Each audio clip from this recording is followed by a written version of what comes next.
이란 대통령한테 문재인 대통령이 2번씩이나 편지를 받았대요.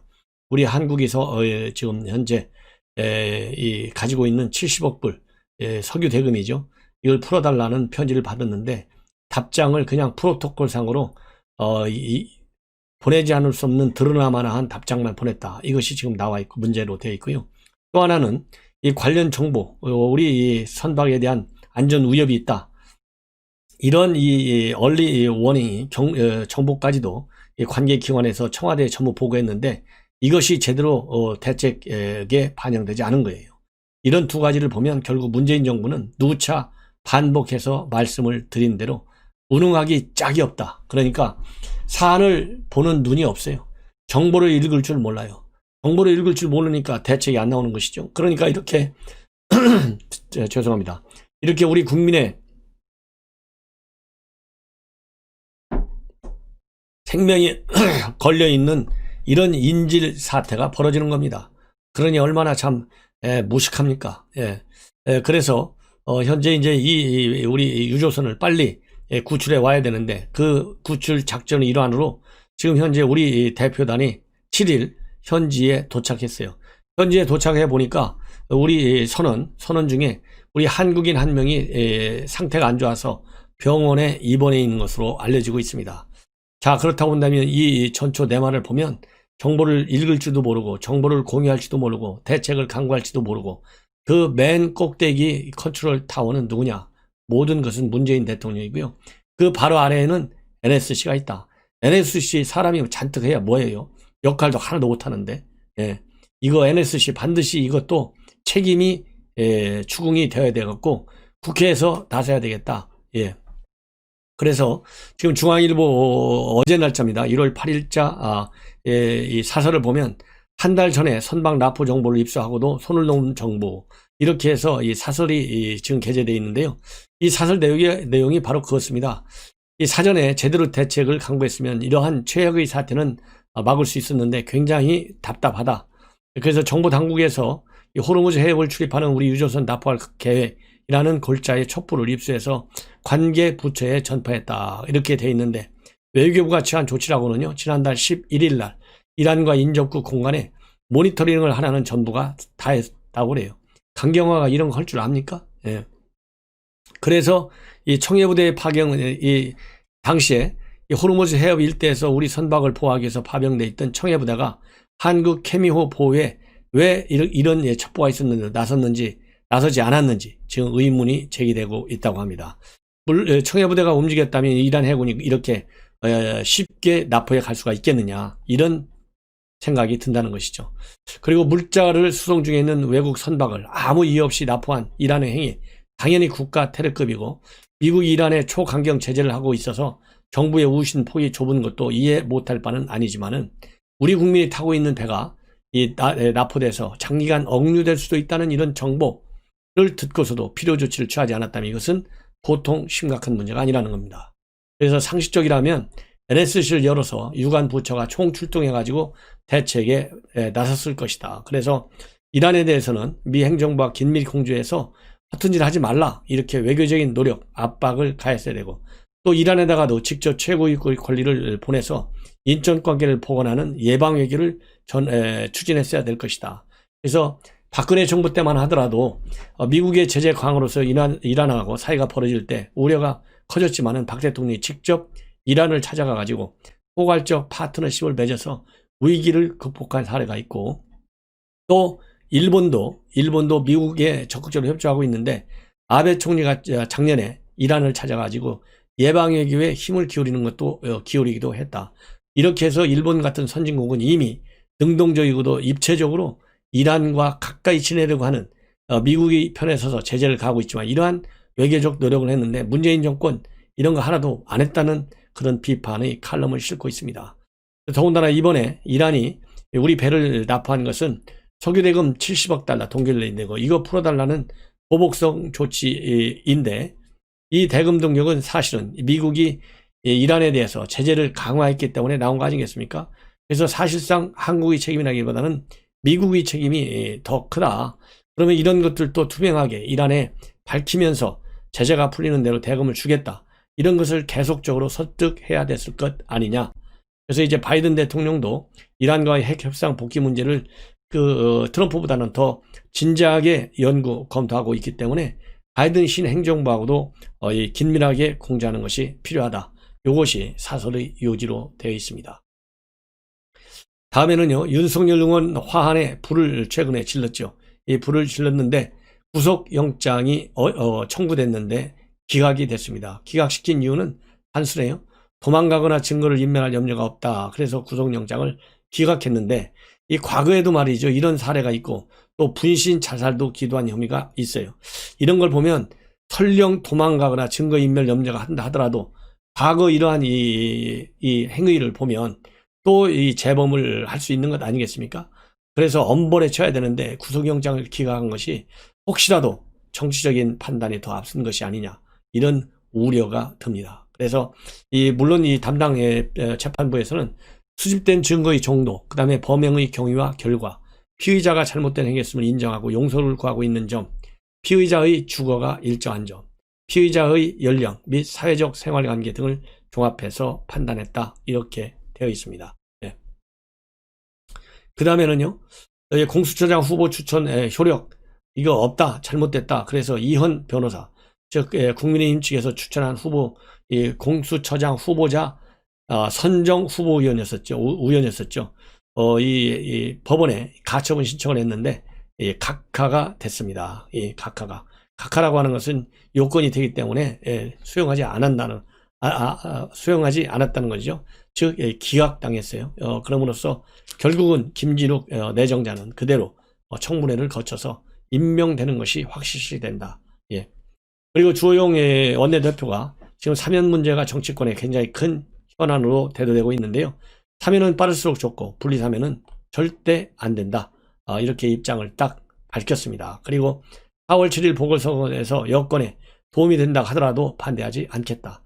저도 일찍이 그랬지 않습니까? 이 두 대통령의 사면에 대해서는 지나치게 정치적인 플러스 마이너스라고 하는 좁은 앵글에서 보면 안 된다. 큰 틀에서 전직 대통령이 그렇게 사면 탄핵까지 당할 사연도 없고, 그리고 이 다스 사건 얼마나 그동안 많이 많았습니까? 이거는 정치적인 재판이라고 밖에 볼 수 없는 이유가 당연하지 않겠습니까?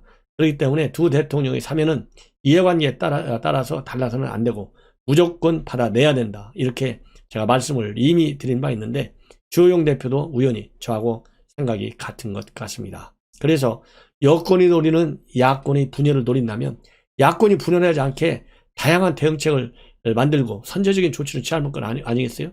왜 바보같이 여권이 야권을 노린다고 해서 그거 무서워서 사면을 반대한다? 이게 말이 됩니까? 이건 말이 안 되는 것이죠. 그래서 주호영 원내대표가 한 대로 야권은 일사불란하게 두 전직 대통령의 조속한 사면을 촉구하고 반드시 이루어지도록, 거꾸로 여권이 정치적인 계산에 따라서 지금 분리사면 얘기가 나오잖아요. 이런 것은 용납하지 않겠다. 여권의 역풍이 불도록 우리도 정치 전국 운영을 전국의 이 바람잡이 역할을 하겠다. 이렇게 역공격을 할 줄 알아야 되는 것 아니겠어요? 자, 이제는 조두순 얘기를 하겠습니다. 만기 출소해서 지금 살고 있는데요. 경기도 안산 주변 주민들 굉장히 불안을 느끼고 있는데 참 기가 막힌 일이 또 벌어지고 있어요. 기초생활수급자 이 지원을 신청하려고 하고 있는데요. 이미 부인은 이 기초생활수급자로 되어 있어서 이 시당국의 지원을 받고 있고, 이 남편인 조두순이도 곧 받을 계획인 것으로, 왜냐하면 조건에 다 충족한데요.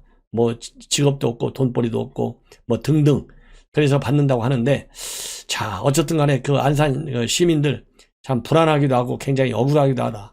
세금으로 흉악범 조두순까지 먹여 살려야 하느냐, 굉장히 지금 비난하고 있다고 합니다. 그래서 경찰이 그야말로 호의도 해주고 집도 지켜주고 이제 생활비까지 챙겨줘야 하느냐, 흉악범 하나 돌보자고 내가 낸 세금이 이 정도까지 쓰인다는 것은 굉장히 불쾌하다. 이런 입장을 보이고 있는데요. 여기에 대해서 안산시는 기초생활보장은 인도적 차원에서 시행하는 복지제도니까 교도소에서도 죄수가 아프면 병원에 보내지 않느냐, 조두순 가정도 그런 의미에서 살펴야 할 대상이다. 이렇게 지금 설명을 하면서 여론을 좀 무마하는 것 같아요. 그래서 이 액수가 어느 정도나 되는가 하고 보니까 말이죠.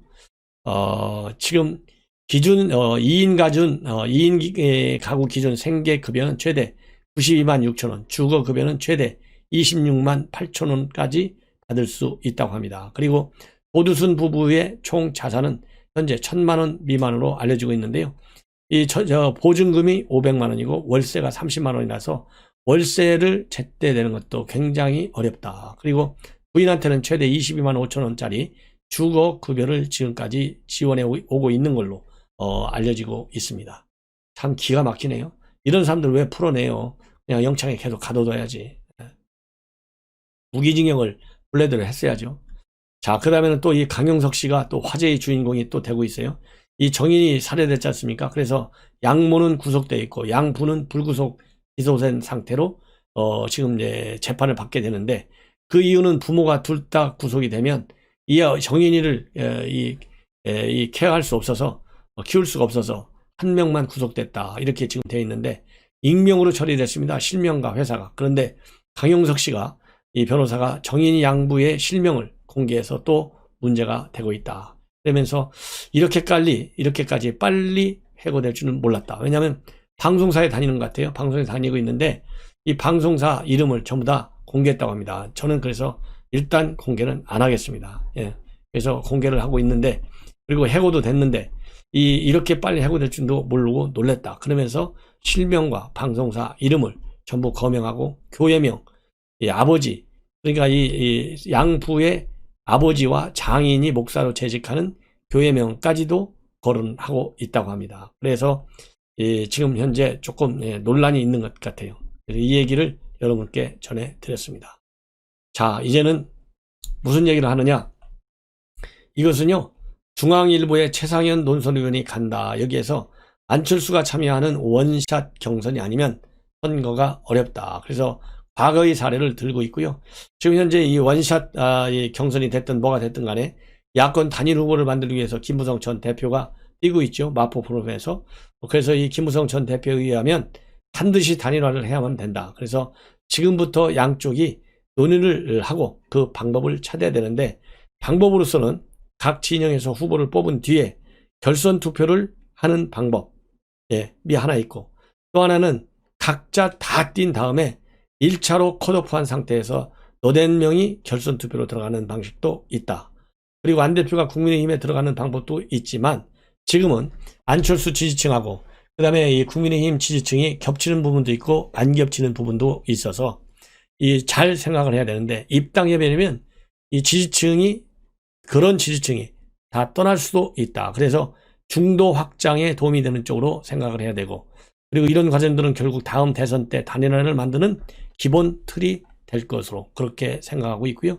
그 다음에 김무성 전 대표의 의견에 따르면 미스터트롯 성공 배경이 바로 공정 경쟁에서 시작됐다. 이것이 시대의 화두이기 때문에 반드시 공정 경쟁을 통한 원샷 경선이 이루어지면 야권 후보가 이기고 안 이루어지면 진다. 그리고 중요한 변수는 앞으로 나경원 원내대표, 그 다음에 오세훈 전 시장, 이런 사람들이 어떻게 나올 것인지, 그것이 변수고, 현재는 윤석열 블랙홀이 문제다. 이렇게 지금 언론에 인터뷰를 하고 나섰습니다. 그리고 또 약간 부정적인 여론인데요. 이 조선일보의 여론조사 전문 기자, 아주 유명한 사람이죠. 홍명림 기자가 있어요. 데이터 저널리즘 팀장도 하고 있는데, 이 조선일보의 여론엔 정치에서 야당이 서울 7연패 과연 끌을 수 있냐? 여기에서도 마찬가지 결론입니다. 예. 지금같이 야당이 절박감이 없이 상승세에 취하면 또다시 패배의 늪에 빠질 수밖에 없다. 그래서 국민 다수의 정권교체 열망이 실현될지 여부는 야당에 달려있다. 그리고 승부의 핵심인 야권 단일화가 순조로울지도 미지수다. 신년 여론조사를 보면 안철수가 1등 나오고 있는데 3자 대결에서는 민주당이 승리할 확률이 상당히 높다. 그리고 지난 대선에서도 2위와 3위 둘 합한 것이 45.4인데 문재인 후보가 41.4, 이거보다 높았지 않았냐. 그래서 지지층이 없어서 진 것이 아니라 지지층을 한데 묶지 못해서 졌다.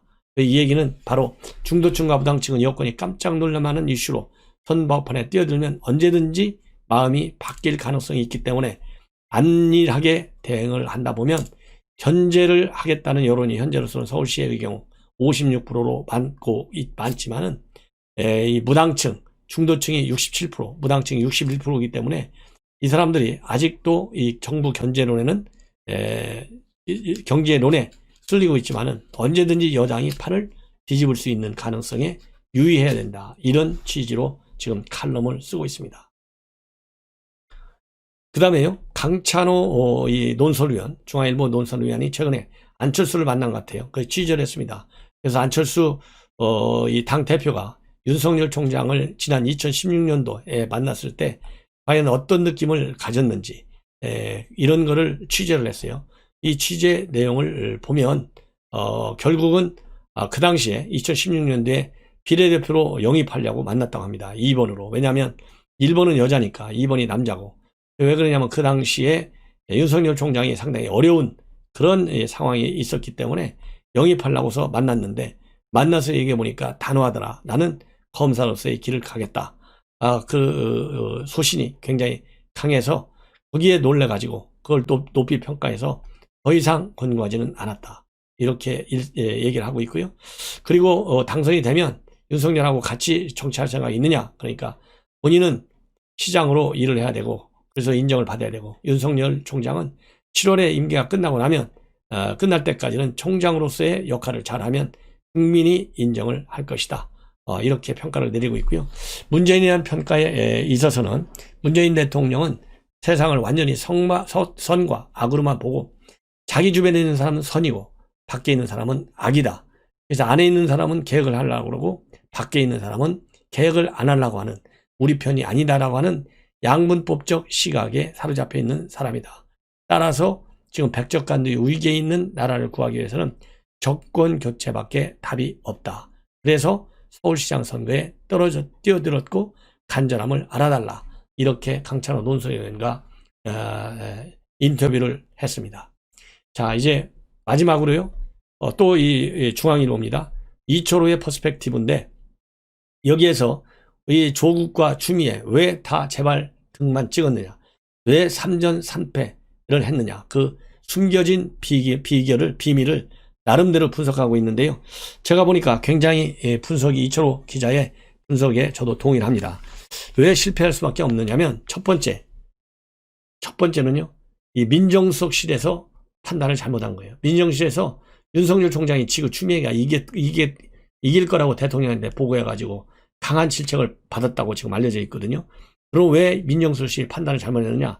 이광철이가 주무관이라는 겁니다. 근데 이광철은 민변 출신의 변호사일 뿐이지 판검사 단 한 번도 해본 적이 없고, 이광철 주변에는 극소수의 이 민변 쪽 좌파 변호사와 좌파 판사, 검사 이런 분들밖에 없는데, 그 몇 명 안 되는 극소수의 좌파성 인사들한테 과잉하게 의증했다. 이것이 첫 번째 실패의 비밀이고요. 그 다음에 두 번째로는 바로 사법적폐 청산의 역풍을 맞았다는 겁니다. 왜냐하면 사법적폐를 하다 보니까 이런 행정법원은, 즉 행정기관의 그런 이 잘못된 정책에 관해서 심판을 해주기 때문에 굉장히 엘리트들이 간다는 거예요. 그래서 옛날 같으면 법원행정처, 그 다음에 대법원 재판연구관, 또 사법연수원 교수, 이러한 엘리트 판사들이 많이 갔는데, 사법적폐를 하다 보니까, 청산하다 보니까 이러한 유능한 판사들이 싹 다 빠지고요. 꼼꼼하게 판결을 열심히 잘하는 그런 판사들이 들어가 있다고 합니다. 오로지 그야말로 법리만 보고 판단하는. 그러다 보니까 조미연, 그러다 보니까 이 홍진욱 판사, 이런 그야말로 이 대쪽 같은 판사들이 달라붙어서 판결을 내는 거예요.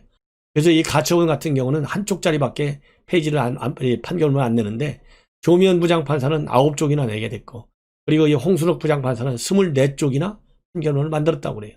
그리고 정경심 교수 1심 판결문 무려 550쪽이나 된다는 겁니다. 이렇게 꼼꼼하게 내릴 정도로 유능한 판사들이었다는 거예요. 원칙에만 강한 판사들. 그러니까 그냥 다 실패하게 됐다. 그래서 자업자득이다. 왜 사법적폐를 했느냐? 그 과업이다. 업보를 짊어지게 된 것이다. 그리고 또 세 번째 이유로는요, 대등재판부가 뭔지도 모르는 사람들이 지금 청와대 정부 여권에 앉아 있다. 그래서 대등재판부는 똑같은 부장판사 3명이 하는 것이기 때문에 의견이 결국은 3분의 10밖에 반영이 안 된다는 겁니다. 그래서 이번에도 마찬가지였다 이거예요. 정경심 교수, 대등재판부. 그 다음에는 검찰, 특수부가 엘리트들이 모여있는 건데 엘리트들이 모여있는 특수부 검사들을 우습게 봤다는 겁니다. 그래서 지금 조국 같은 경우 정경심 재판부 무려 이 변호사는 15명이 되는데 검사들은 7, 8명밖에 안 된다는 거예요. 이 7, 8명의 숫자는 작지만 최고의 엘리트들이 모여 있어서 이거 질 수밖에 없다는 것이죠. 예. 먼저 오늘 말이죠. 미 의회에서 그야말로 이 시위대들의 무력 점거 사태가 벌어졌어요. 미국 역사상 처음으로 생긴 그러한 이 현상인데요. 이것이 이제 바로 트럼프 대통령이 즉각적으로 해산을 명령하지 않고 좀 더 방관하는 바람에 사태가 더 커졌지만은 결국은 상하 양원 합동회의를 통해서 바이든 당선이 인증됐습니다. 그래서 그동안에 시비가 붙었던 펜실베니아, 애리조나 여기에서의 최종 유효 투표가 그대로 인정이 돼서 바이든 당선인이 공식적으로 인정이 됐어요. 그래서 제 방송을 보시는 시청자 여러분들 가운데서는 이러한 이 바이든의 당선을 인정하는 저의 방송에 관해서 그동안에 이 불만도 일부 표명해 왔지만은요. 어쨌든 이제 과거는 과거로 지나갔습니다. 그래서 트럼프 대통령이 이제 법정 소송은 계속할 방침을 밝혔기 때문에 이제 소송은 진행되는데요. 한쪽에서는 소송은 계속되지만 일단 바이든 대통령이 정통으로 미국 법에 부정이 있었건 없었든 간에 미 상하 양원 합동회의에서 최종적으로 법에 따라서 그리고 헌법상의 규정에 따라서 최종적으로 바이든 대통령의 당선이 확정이 됐고 1월 20일 출범이 됐습니다. 그렇기 때문에 이러한 저의 방송에 관해서 더 이상은 시비를 하지 않기를 저는 진정으로 그리고 정중하게 그리고 엄중하게 제가 당부드린다. 이런 말씀을 드리고 싶습니다. 예, 분명히 지켜주실 것을 제가 당부드립니다. 그래서 우리 정부에서도 외교부에서도 공식적으로 대변인 논평을 발표했어요. 그래서 이 미국 연방의회의 투표 결과 인증을 통해서 바이든과 해리스 부통령 당선인의 미 대선 승리가 확정된 것을 축하한다. 그리고 정부는 한미동맹의 지속적인 발전과 한반도 비핵화 그리고 항구적인 평화정착, 보건안보비 기후변화 등 글로벌 현안 대응에 있어서 바이든 신행정부와 긴밀히 소통하고 협력해 나가겠다. 이렇게 공식적으로 정부 입장의 성명을 발표했습니다. 그리고 문재인 대통령도 직접 축전을 발송했습니다. 그래서 다시 한번 말씀드립니다. 제 방송 이런 논지는 제가 논평하는 것이 아니라요. 팩트, 바이든을 당선인으로 최종적으로 미 상하 양원이 미국 헌법과 관련 법률에 따라서 인증한 그 팩트를 가지고 제가 방송하는 것임을 다시 한번 강조하고요. 여기에 더 이상 오해가 없기를 바람하지 않습니다. 이제 앞으로는 그래서요. 바이든 신행정부의 대외정책 그리고 미국 내 정책 중에서 우리 대한민국 문재인 정권 그야말로 국정을 실패로 몰고 가고 있는 문재인 정권의 참고가 되고 또 이 벤치마킹을 사례가 되는 이러한 이 좋은 내용에 관해서 이제는 수시로 여러분들께 분석해 드리도록 하겠습니다. 저는 참고적으로 말이죠. 미국에서 외교관 생활 10여 년을 했고 또 공직에 있을 때 미국 여러 가지 정치, 외교, 경제 현안에 대해서 집중적으로 연구한 사람임을 참고로 말씀드립니다. 예. 자, 그런데요. 오늘 이 사태와 관련해서 의회 난입 사건과 관련해서 지금 현재 최종적으로 나와 있는 보도를 보면 최종적으로 4명이 사망하고요. 52명이 경찰에 체포됐다는 보도가 있습니다. 그리고 이러한 미국 내 사태에 관해서 이 중앙일보 제가 종종 인용해 드리는데요. 오병상의 코멘터리, 오병상 기자가 쓴 이 칼럼 여러분께 말씀을 드리면 이번 미국 의회 점거 폭동은 사실상 한국의 반면 교사가 되고 있다. 그래서 초유의 유혈 사태 실질적 지휘자가 바로 현직 대통령이라는 점이 놀랍다. 그리고 트럼프의 선동 정치는 바로 사회 양극화 그리고 극렬 과격 지지가 있었기 때문에 가능하다. 과연 이런 것이 이게 미국이겠냐? 너무나 지나친 난장판이다. 그리고 유혈 사태는 4명이 숨짐으로써 막을 내렸다. 그리고 진짜 놀라운 것은 폭도들을 사실상 지휘한 사람이 바로 현직 대통령이라는 사실이다. 트럼프는 극렬 지지자들에게 6일날 워싱턴으로 모이라고 그동안에 부추겼다. 이날은 6일은 바로 상하 양원이 대선 결과 바이든 당선을 공식 확정하는 날인데 지지자들에게 확장을 맞자고 호소한 것이다. 그래서 이 지지자들이 국회의사당으로 오게 됐고 그 선동에 따라서 말이죠. 그리고 트럼프 대통령은 폭도들을 갖다가 위대한 애국자라고 불렀다. 난장판에 쫓겨난 펜스 부통령이, 왜냐하면 펜스 부통령이 상하 양원 합동회의를 주재했거든요.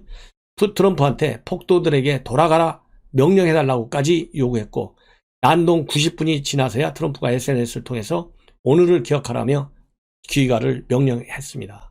그래서 전 세계가 경악을 했고, 미국 내에서는 트럼프를 당장 내쫓아야 한다는 요구, 탄핵을 해야 된다는 요구가 넘쳐 흘렀고요.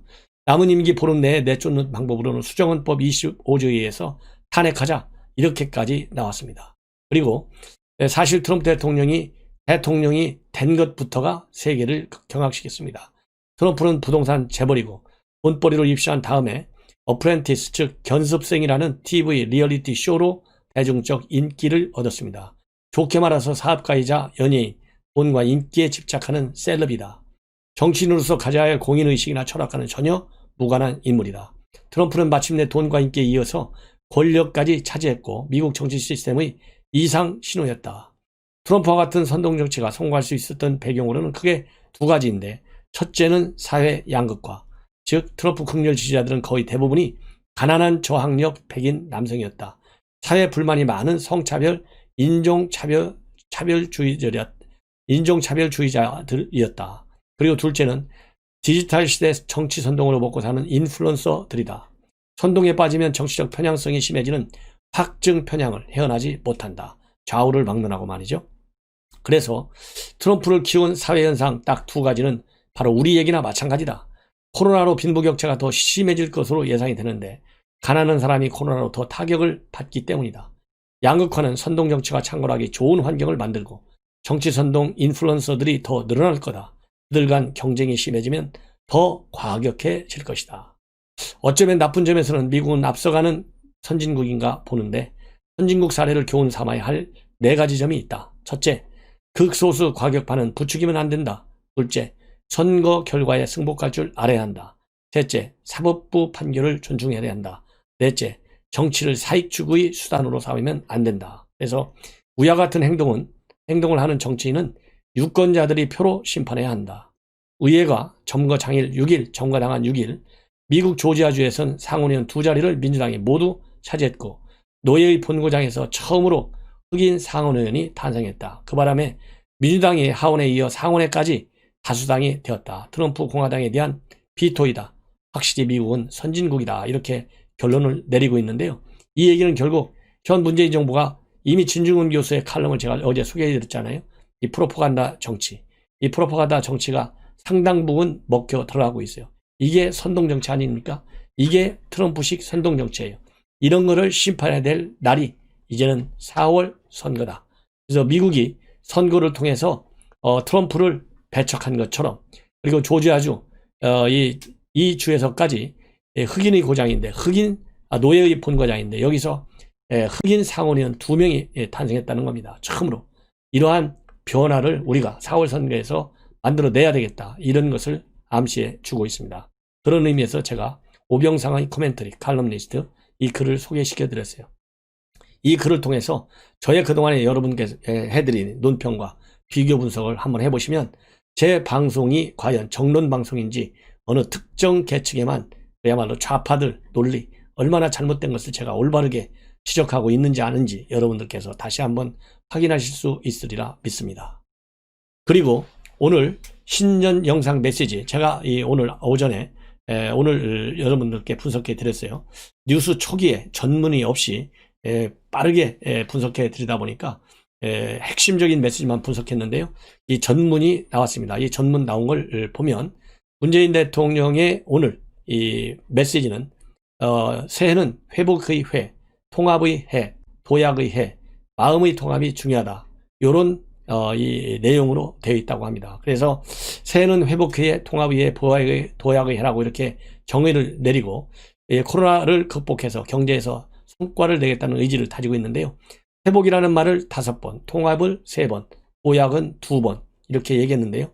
이 회복은 여러분들 잘 아시다시피 이 코로나로 인해서 우리가 많이 지쳐 있기 때문에 빨리 회복해야 되겠다. 백신 방역을 통해서. 그리고 통합이라고 하는 것은 이제는 3차 지원급도 곧 지급되고, 그래서 마음의 통합을 통해서 코로나를 극복하자. 예. 이런 얘기를 또 하고 있고요.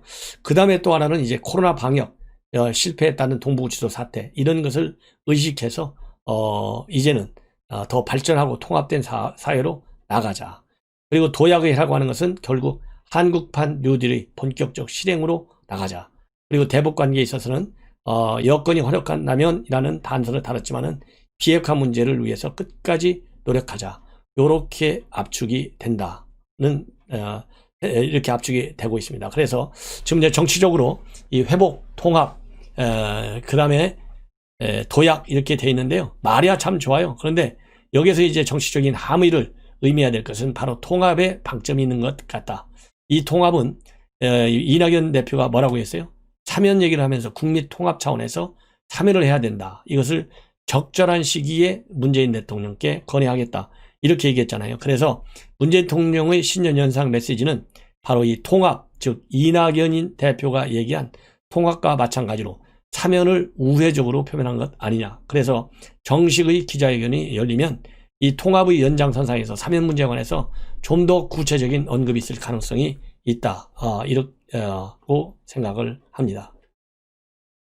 물론 청와대는 지금 통합에 대한 문바들, 이 지지 세력들의 반발이 워낙 크기 때문에 사면을 염두에 둔 것은 아니다. 이렇게 선은 긋고 있어요. 그렇지만은 제가 볼 때는 이것은 사면을 사전에 염두해서 이낙연 대표가 지금 현재 상당한 반발을 갖고 있는데, 그거 내 생각도 좀 있어. 이렇게 해서 문바들의 반발 여론을 무마시키면서, 그리고 신년 기자회견이 이제 곧 있게 되는데 이달 중순쯤에, 그때는 반발이 지금보다 약해지도록 일종의 시그널을 문바들한테 준 것이다. 생각이 됩니다. 그 다음에 여러분들 인턴 하면 누가 생각이 납니까? 추미애 아들 인턴 생각나죠? 작년 내내 추미애 아들 인턴과 관련된 얘기가 정치권에 아주 상당한 풍파를 일으킨 바 있어요. 그런데 지난달 말로 추미애 아들의 그 인턴을 어디서 했냐면 프로축구 구단 전북 현대모터스에서 했거든요. 그런데 정직원으로 채용되지 않았다고 합니다. 이 발표에 따르면은 정직원, 본래 인턴이 3명이었는데 그 아들을 포함해서 전부 다 한 명도 정직원이 되지 않았다고 그래요. 근데 이 대목에서 제가 생각하고 싶은 것은 이 추미애 아들 하나 때문에 정직원이 될 수 있는 사람마저도 공평하게 했다. 이런 이 명분을 만들기 위해서 전부 다 싹 다 탈락시킨 것이 아닐까. 이런 것도 합리적으로 한번 추론해 볼 필요가 있다. 그렇다 본다면 지금 다른 인턴들은 이 아들 때문에 불이익을 받은 것이 아니냐라는 불만과 그리고 비판도 생길 수 있지 않을까 하는 생각이 듭니다. 왜 이게 인턴십 프로그램이 문제가 되냐면요. 이 프로스포츠 인턴십 프로그램은 정부가 예산을 지원해줘요. 금년에도 12억 7천만 원이 들어가 있고 월급이 매월 130만 원인데 구단 측에서 통상 한 50만 원 정도는 더 추가로 지급한다고 합니다.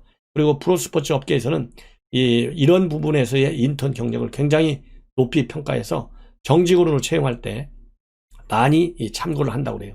그래서 제가 보기에는 전북 이 구단에서 이번에 정직원 채용은 안 됐지만은 어디선가 자기 실력에 맞게 당당하게 합격하는 그런 이 모양과 그리고 실제적으로 그렇게 되어야 되겠다. 그래서 이 추미애 장관의 아들이라고 해서 지나치게 불리하게 사회적으로 냉대해서도 안 되겠고 정당한 대우는 받아야 되겠고 대신에 의욕이 없는 채용 과정이 꼭 담보되어야 된다. 그리고 이 경질설 그동안에 많이 나왔는데 추미애가 계속해서 문재인 대통령이 마무리를 잘 해달라고 그랬다. 이렇게 하면서 경질 당한 것이 아니고 내가 사표를 낸 것이다. 이런 이 자기 홍보에 또다시 나서고 있는 희한한 모습이 지금 연출되고 있어요. 그 다음에 또 하나는요. 동부구치소 말이 많았지 않습니까? 그러다 보니까 내부 고발자도 생겨났어요. 창문 사이에다가 메모를 내놔가지고 무능한 법무부, 무능한 대통령, 나 좀 살려주세요. 이런 말이 나왔잖아요. 그러다 보니까 그 사람 조사해서 처벌하겠다고까지 나와서 인권 침해다. 그리고 공익제보를 막는 문제 있는 조치다. 이런 비판들이 나왔거든요.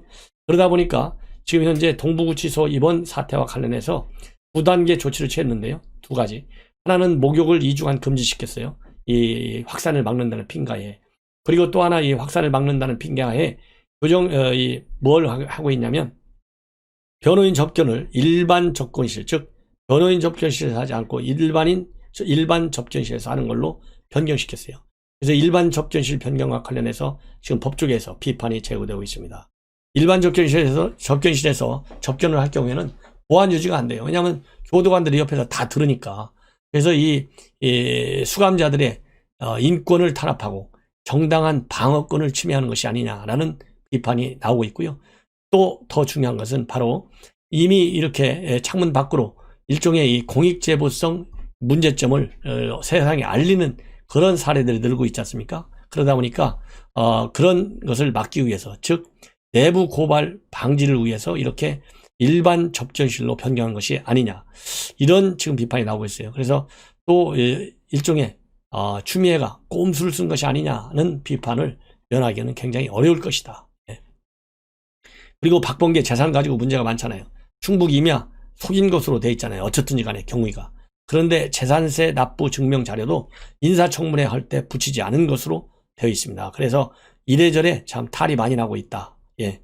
그리고 또 여러분들 잘 아시다시피 대전에서 2018년도에 지방선거 있을 때 김소연 변호사한테 1억을 요구했는데 1억을 요구하는 그런 과정에 개입된 이 박범계 내정자의 측근들 2명은 유죄 판결을 받고 징역을 살았어요. 그런데 당시에 박범계는 무혐의 처분을 받았습니다. 문제는 바로 뭐냐? 단 한 번도 박범계는 검찰에서 조사한 적이 없다고 그래요. 소환조사도 한 번도 안 했고, 그렇다고 통신대역 조회도 한 번도 안 한 상태에서 2018년 12월 12일 날 그야말로 시효 마감 직전에 하루 전에 불기소 처분을 내린 것으로 지금 확인이 돼서 지금 많은 또 논란을 야기하고 있다. 는 뉴스가 지금 나오고 있습니다. 그리고 결국은 북한이 말이죠. 이번 이제 차기 보궐선거와 관련해서 직접 선거판에 뛰어들었습니다. 안철수에 대해서 변절작이 예정된 말로는 낙선이다, 이렇게 비판하고 있는데 상투적인 대남 홍전 전략을 발동하기 시작했다. 이렇게 해서 북한은 우리 국내 정치에 불법으로 그리고 공작적으로 개입하고 있어요. 그런데 지금 굉장히 우스운 지금 사례가 나타났습니다. 뭐냐면 국가인권회에서요, 최근에 인권 관련 보고서를 발표했어요. 거기에는 이제 앞으로 해야 할 이 과제도 제시되어 있는데요. 뭐가 있는 줄 아십니까? 기가 막히게. 우리 지금 북한 인권법이 작동이 됩니까? 작동 안 되잖아요. 북한 인권법은 만들 때부터 민주당이 아주 정말 목숨 걸고 반대했어요. 그래서 2005년도에 발의된 북한 인권법이 11년간이나 표류하다가 2016년도 3월에서야 가까스로 국회 본회의를 통과했는데요. 지금 문재인 정권이 딱 들어서면서 북한 인권법 사실상 올스톱 상태입니다. 왜냐하면 북한 인권법은 하나는 북한 인권 실태를 조사를 위한 인권재단이 있고, 그 다음에 북한 인권 실태, 즉 침해 사례, 이런 정보를 모아놓는 인권기록 보존소 2개를 설치하게 되어 있어요. 그런데 북한 인권재단에는 이사가 있어야 되잖아요. 재단이니까. 그런데 이사를 민주당에서는 추천하지 않고 있어요. 그리고 예산도 대폭적으로 줄여가지고 사실상 북한 인권재단은 개문 폐업 상태에 지금 있습니다.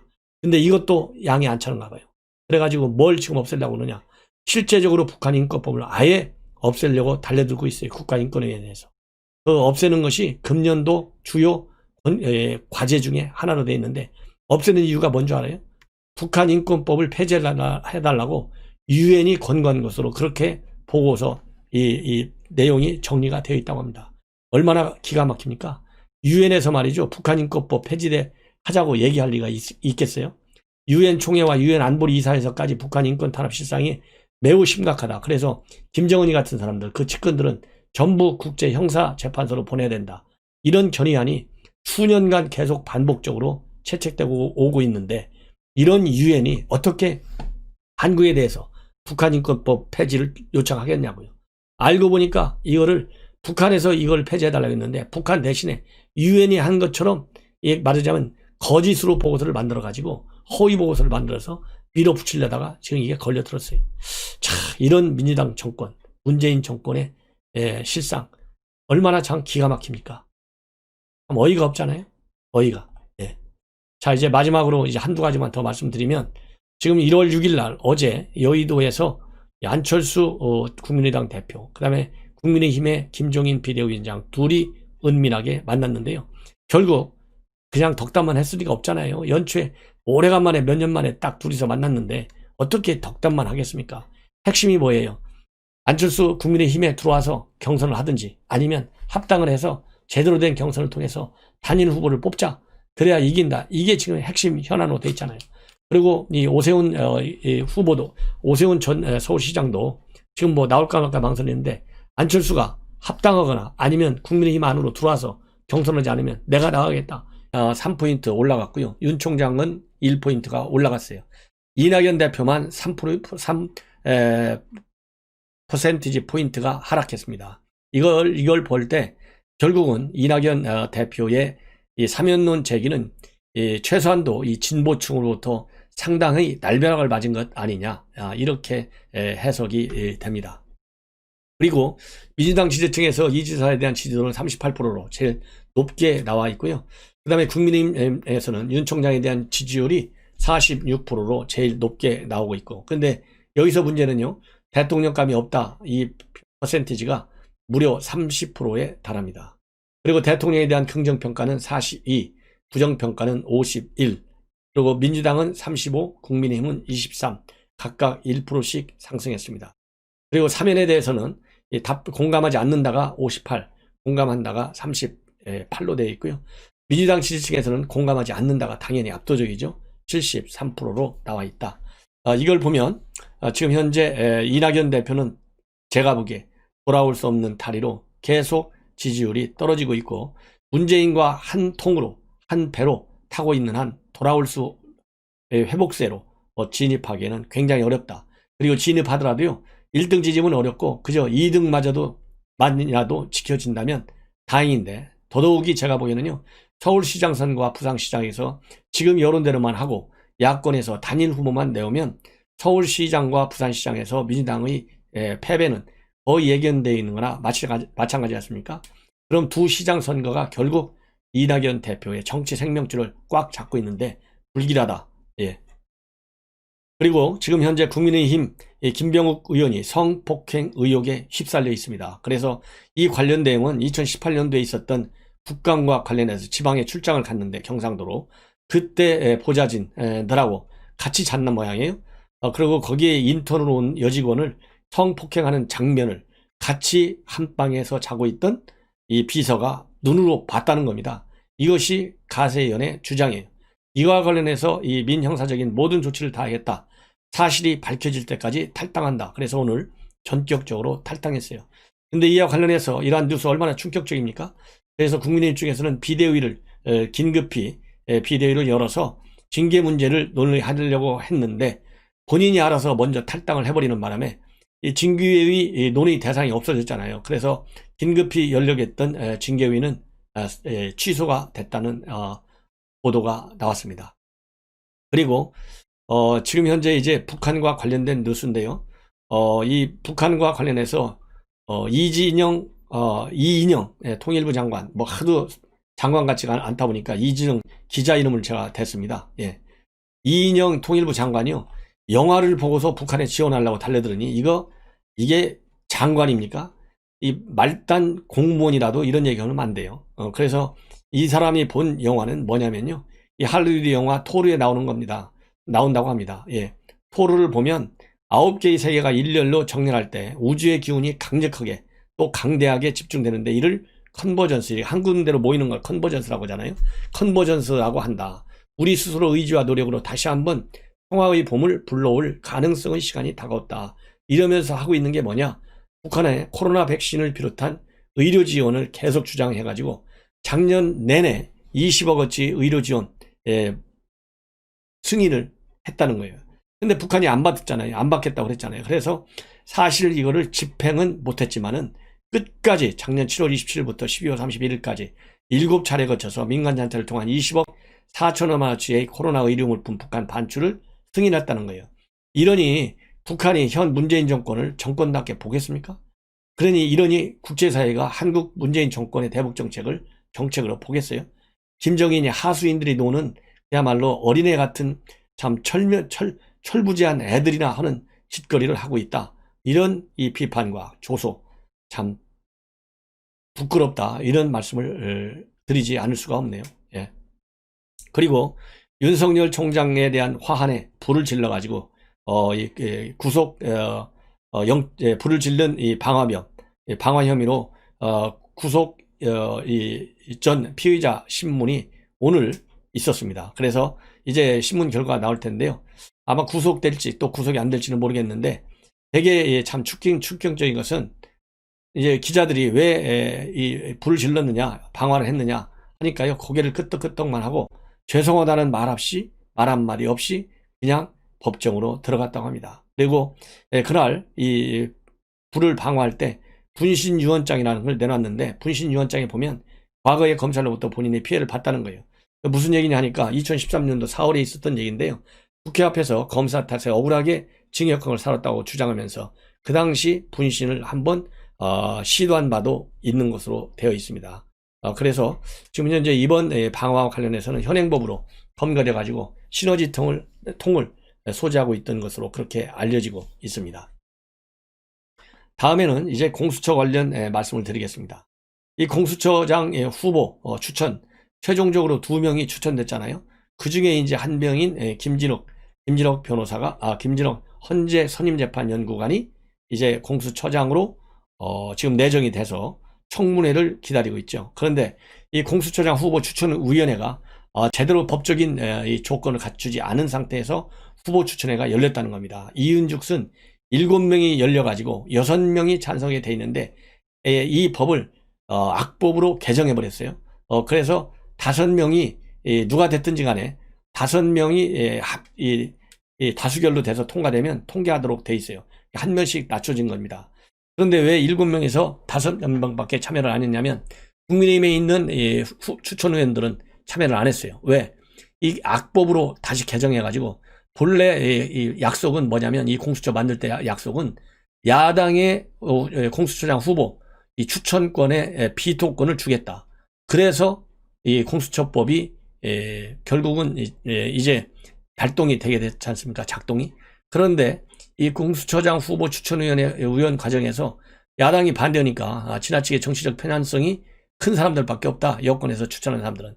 그래서 이거는 이 추천을 다시 하라, 이런 문제로 가지고 이제 계속 난항을 거듭했어요. 이렇게 되니까 공수처장의 후보 추천이 계속 여권 생각대로 하면 지연되는 것이고 야권은 지연이 불가피한 거잖아요. 그러다 보니까 아예 이 법을 개정해가지고 야당의 비토권을 없애버려가지고 그냥 국회에서 국회의장이 4명만 추천하면 되는 걸로 딱 바꿔버렸어요. 그래서 이 김진욱 헌재 재판연구관을 일사천리로 임명해버렸습니다. 이러다 보니까 국민의힘 속에서 국민의힘 추천위원이었던 이현 변호사가 이거는 우연이다. 그래서 효력정지 가처분 신청도 냈고 또 이 본안 소송까지 냈어요. 그러니까 이 후보를 선정한 것 자체가 이건 이제는 취소돼야 된다, 이런 본안 소송까지 같이 냈습니다. 후보 추천 무효 소송까지 함께 냈어요. 그런데 이제 오늘 이 가처분 신청과 관련된 행정법원에 재판이 열려서 오후 1시간 동안 정도 짧게 열렸습니다. 그래서 양쪽에서 주장을 한 걸로 되어 있는데 비공개로 심리가 열렸어요. 그래서 신문을 마치고 난 다음에 이 국민의힘 측에서 이번 소송을 제기한 이현 변호사는 소송 유형이 매우 이례적이라서 법리 다툼이 상당히 심했다. 그런데 말하자면 이 법무부 쪽이죠. 피신청인인 추천위원장 측에서는 의결이 행정처분이 아니다. 그래서 집행정치 대상이 되지 않는다. 이렇게 주장을 했다고 합니다. 이와 관련해서 야당 측에서는, 이 소송을 제기한 측에서는 이게 왜 행정처분이 아니냐, 이건 행정학의 기본도 모르는 주장이다. 이렇게 반박을 한 걸로 알려져 있고요. 그리고 공수처법을 이렇게 악법으로 개정한 이유가 빨리 공수처 출범을 하기 위해서 불가피한 것이다, 이렇게 주장하고 있는데, 공수처 설치를 바라는 사람이 국민의 일반적 생각이냐? 아니다 이거지. 아니다 이겁니다. 공수처가 독재 수사처가 될까 봐서 반대하는 국민들의 생각도 굉장히 큰데, 이 반대하는 국민들의 생각이 이 공수처 후보 추천 의결 과정에 전혀 반영이 안 됐다는 겁니다. 그래서 이번 공수처장 후보 추천 자체가 무효다. 이것이 이번 소송을 제기한 야당 측 의원들의 입장이에요. 그래서 이거에 대한 이제 판결은 언제 나올지 모르겠는데요. 제가 보기에는 시간이 좀 하루 이틀 더 걸릴지도 모르겠습니다. 그리고 재판부도 언제 판결을 내리겠다 이렇게 얘기를 안 했다고 합니다. 그런데 여러분들께서도 이미 윤석열 총장의 직무 배제, 그 다음에 2개월 정직 이런 문제에서 행정법원이 이렇게 가처분 신청할 때 무엇이 가장 중요한 변수냐 아시잖아요. 회복할 수 없는 손해가 과연 있느냐 없느냐, 그 다음에 이 효력을 정지시킬 만한 긴급한 필요성이 있느냐 없느냐, 요게 제일 중요하잖아요. 그래서 이 법원에서 이 두 가지를 이번에도 따져볼 수 있을 텐데요. 제가 보기에는 정지 2개월의 윤석열 총장 사례와 매우 비슷하다. 왜냐하면 회복할 수 없다 하는 것이 이 법이 악법으로 되어 있잖아요. 전 세계 민주주의 국가에서 단 어느 나라도 갖고 있지 않은 독재 독법이에요. 아주 악법이에요. 예, 그리고 그 절차도 개정된 절차가 물론 여당이 압도적인 다수기 때문에 절차상으로 개정 과정의 절차는 합법적이겠지만은 전반적인 큰 틀에서의 개정 과정은 개정 결과는 잘못됐다 이거예요. 왜? 원래 이 공수처법 만들 때 공수처장 후보 추천할 때는 야당의 비토크를 만들겠다. 그래서 둘셋 돼 있는 거 아니겠습니까? 여야 각각 2명씩. 그 다음에 이제 당연직들 3명. 이렇게 돼 있는데 느닷없이 자기네 입맛에 안 맞는 데서 이 2명의 야당 비토크를 없앴다. 이거는 절차적인 본질적 중요한 법적인 하자다. 이것이 저의 생각입니다. 그렇기 때문에 이번에도 제가 그동안에 말씀대로 정치적인 색깔이 없이 오로지 법리만 가지고 판단한다면 이런 부분에서가 바로 회복할 수 없는 손해인 법무장관 때와 똑같이 법치주의 근본을 이게 해치는 것이다. 왜냐하면 공수처는 그냥 단순하게 민생사법만 수사하는 기관도 아니고 그야말로 경찰이든 검찰이든 이 관련 수사기관에서 수사하는 내용을 갖고 와라 하면 넘겨라 잊혀봐라 무조건 잊혀봐야 될 수 있을 정도의 기능이 굉장히 포괄적이에요. 그래서 검찰이 가지고 있는 법치주의를 지키는 가치와 기능보다 공수처가 지키는 법치주의의 가중치가 저는 훨씬 크다. 따라서 그렇게 중요한 가중치를 가지고 있는 공수처장이 이 의결되는 과정에서 그런 불법적, 그 다음에 이 불공정성, 비정치성이 게재되어 있다. 그러면은 이건 공수처장 후보 추천 과정이 불공정하고 그 다음에 정치적인 중립성을 해한 것이죠. 그것이 회복할 수 없는 손해고, 그리고 빨리 정지시켜야 될 긴급한 필요성이 있는 것이, 그렇지 않으면은 지금 바로 20일 이전에 청문회 열어가지고 대통령이 임명해버리잖아요. 그러면은 긴급한 필요성이 그 가처분 신청이 인용되지 않으면 긴급한 필요성이 제거되는 것이 사라져버리는 거예요. 그래서 반드시 이 가처분 신청은 받아들여져야 하겠다. 이렇게 생각이 됩니다. 그리고 이제 공수처법 자체도 우연이다. 이것이 헌재에 제기되어 있는데요. 이거 정말 답답합니다. 이런 헌재 과연 필요한지. 헌재가 탄생할 때부터 말이 많았잖아요. 그래서 이 헌재도 다시 한번 국민의 세금을 먹고 사는 재판관들 아니겠어요? 이 따가운 국민의 질책을 무섭게 좀 알아들었으면 좋겠다. 생각이 듭니다. 이제 미국의 그야말로 이 동향을 말씀드리겠습니다. 오늘 난리가 났죠. 미 국회의사당이 사상 초유로 이 시위대에 의해서 점거됐어요. 그래서 다른 날도 아니고요. 차기 미국의 대통령을 최종적으로 결정하는 회의가 유산이 됐습니다. 그런데 결국은 6일날 결정하게 돼 있는데 7일을 넘겨서, 즉 6일을 넘겨서 7일날 오후밤중에 결국은 다시 이 당선인 확정을 위한 상하원 합동회의가 열려가지고요.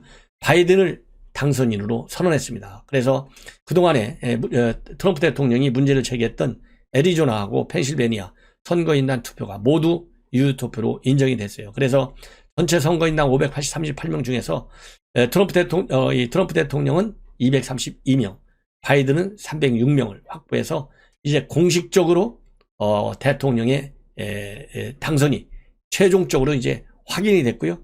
그래서 취임은 20일 날 하게 되어 있다. 그리고 트럼프 대통령도 이와 관련해서 오늘 처음에는 이 사상 초유의 시위 사건과 관련해서 이 평화적으로 하라 이렇게 얘기만 하고 거의 방관하다시피 한 것과 관련해서 많은 비판을 받았거든요. 그런데 최종적으로는 이렇게 의회가 이제 상하 양원 합동회의를 통해서 공식적으로 바이든 당선을 인증하게 됐어요. 인증하게 되니까 정권 이양에 협력하겠다 이렇게 발표를 하는 성명을 발표했습니다. 그래서 이 성명 내용을 보면 나는 선거 결과에 대해서 완전히 반대한다. 그리고 이와 관련된 사실들이 나를 증명한다. 그렇지만은 1월 20일에 평화로운 정권 교양은 이루어질 것이다. 그리고 합법적인 표만 집계했다는 확신을 얻기 위한 싸움은 앞으로도 계속된다. 예. 그래서 본인이 지금 주장하고 있는 부정선거와 관련된 법적 소송 계속해 가겠다는 의지를 다시 한번 밝히고 있습니다. 그러면서 이번 선거는 역사상 가장 훌륭한 대통령 임기가 끝남을 의미한다. 그러나 이는 미국을 다시 위대하게 즉 Make America Great Again 하기 위한 우리의 투자일 뿐이다. 이 소리는요, 정권 이양을 해주지만은 새롭게 미국을 더 위대하게 하기 위한 투쟁, 즉 법적 투쟁은 다시 재개된다. 이것을 강력히 말하고 있는 그런 이 성명을 발표했습니다. 그리고 오늘 의사당 불법 진입 점거 이걸로 인해서요, 3명의 생명이 지금 굉장히 위독하고 1명은 숨을 건진 것으로 알려지고 있고요. 1명은 공군 출신인데 트럼프 대통령에 대한 아주 열렬한 지지자다. 이렇게 알려지고 있고요. 그리고 이번 사태로 인해서 미국의 의원들이 일제히 비난을 하고 있고, 특히 트럼프 대통령에 대한 비판, 다시 탄핵을 해야 된다. 이런 주장까지도 나오고 있다. 예. 그리고 이 수정헌법 제25조 뭐라고 되어 있냐면 대통령의 직무수행 불능 및 승계 문제를 규정한 조항인데요. 이 수정헌법 25조를 적용하라. 이렇게 마이크 펜스 부통령에게 요구하는 미 의원들의 압박이 계속되고 있는 것으로 그렇게 알려지고 있습니다. 예. 그리고 이번에 트럼프 대통령이 사실상 이 조지아주 재검표를 요청했잖아요. 그러다 보니까 거꾸로 2차 이 최종적인 결선 투표에서 2명 다 조지아주에서 상원의원 선거의 경우에 민주당이 최종 당선됐어요. 그래서 상원은 그야말로 민주당과 공화당이 50명 대 50명 딱 동수를 이뤄가지고 상원과 하원 모두 민주당에 장악하는 그런 이변이 일어난 이번 선거였다. 이렇게 지금 확인이 됐습니다. 50대 50. 그렇지만은 보통 상임위원장 자리의 경우는 양쪽이 좀 나누어 갖는 걸로 되어 있고요. 상당히 중요한 대부분의 법안들은 통과하는데 60표가 필요하기 때문에 상하 양원이 50대 50이라고 해서 어느 특정 정당에만 일방적으로 유리하게 운영되기는 어렵다. 구조적 한계가 있다. 이렇게 지금 알려지고 있습니다. 그리고 이제 미 의회를 이 상하 양원을 민주당이 사실상 장악함으로써 민주당이 지금까지 예견대로 이 증세를 통한 이 증세 문제가 보다 이제 강하게 제기될 것 같고요. 그 다음에는 이 코로나 사태와 관련된 대대적인 돈 뿌리기 작업이 이루어질 것이다.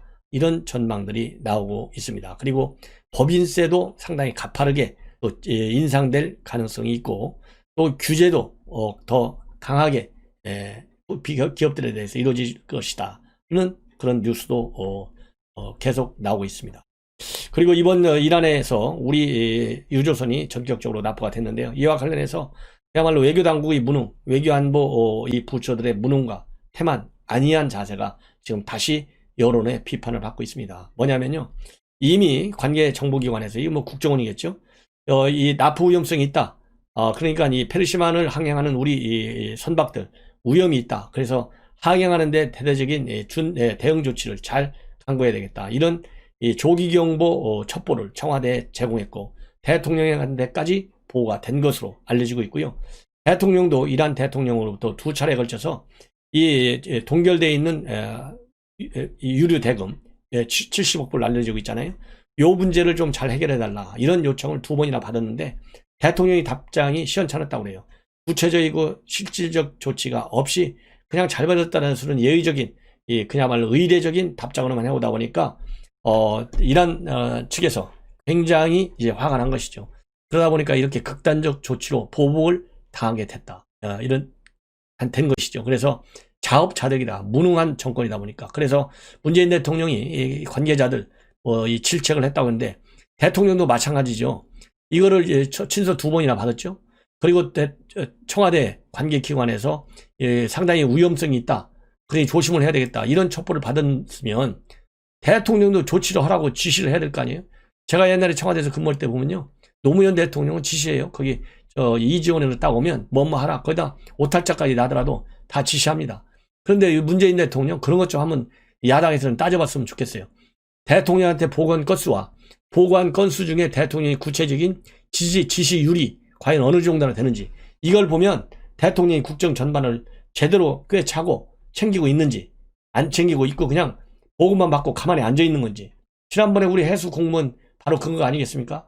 그거는 보고 자체도 받지 않고 보고를 받았는데 구체적으로 어떻게 지시했다는 것도 나와 있지 않고 지시한 내용을 어떻게 이야기했다는 것도 안 밝혀지고 있지 않습니까? 이런 것처럼 대통령의 직무 능력을 알아볼 수 있게끔 구체적인 특정 사안 좀 몇 개라도 골라가지고 말이죠. 부작위로. 그 중에 지시율 그리고 지시 내용의 합당성 이런 거를 좀 따져봤으면 좋겠어요.